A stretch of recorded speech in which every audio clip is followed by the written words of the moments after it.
اٹھ کر شیو بنائی، گیزر سے گرم پانی سے غسل کیا اور تازہ دم ہو کر ناشتے کی میز پر دوسرے افسروں کے ساتھ جا بیٹھا۔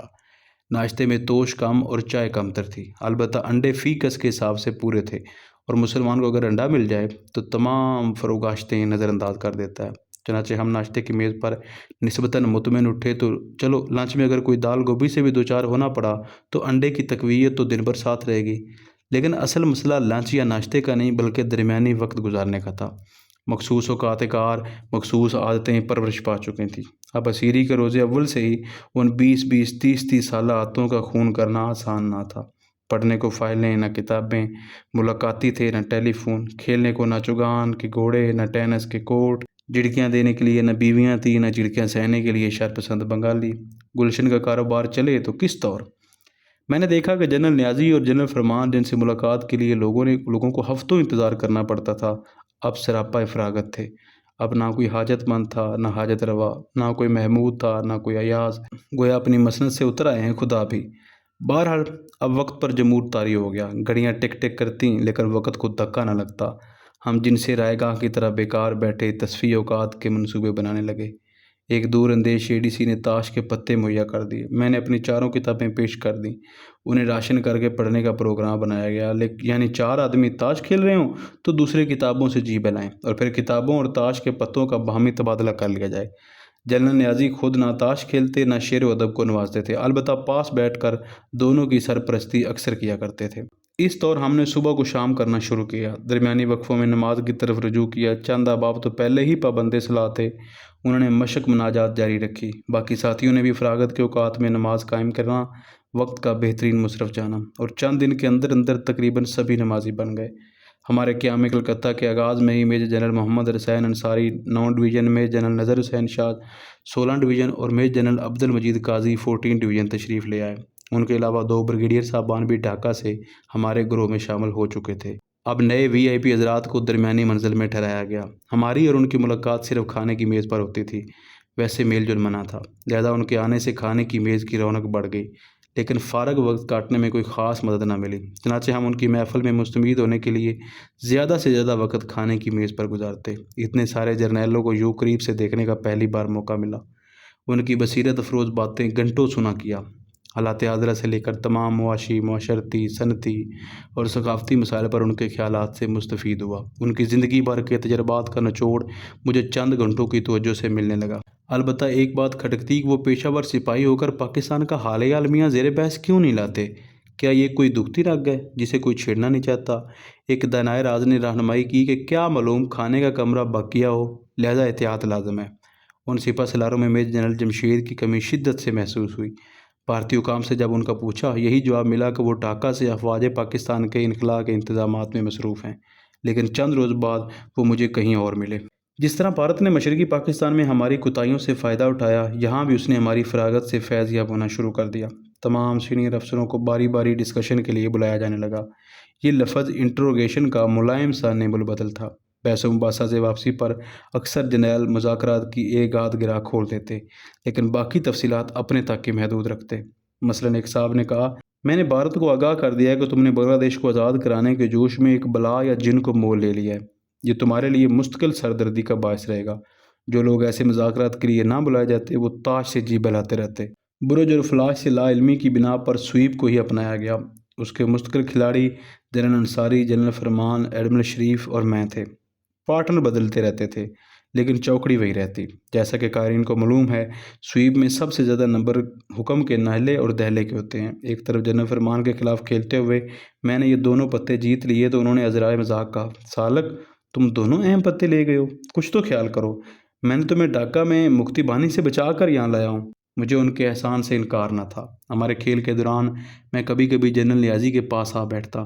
گیرو رنگ کی شلوار قمیض، میاں والی کے ہرے بیل بوٹے والی چپل، تازہ بتازہ شیو، کنگھی سے سجے سجائے بال، وہ اکثر خاموش بیٹھے پتوں کو یوں دیکھتے رہتے جیسے کبھی ایسٹرن کمانڈ کے آپریشن روم میں جنگی نقشوں کو دیکھا کرتے تھے، اور پھر مختصر الفاظ میں کھیل پر تربصرہ کر دیتے۔ ہنسی مذاق، لطیفہ بازی یا کہکہ زنی کی جو روایتیں میں نے پاکستان آ کر ان سے منسوب سنی، ان کا اظہار میں نے کم از کم کلکتہ کے ان دنوں میں نہ دیکھا۔ یا بس جی بہلانے ہمارے پاس آ بیٹھتے یا ہم میں سے کسی کو اپنے پاس بلا لیتے۔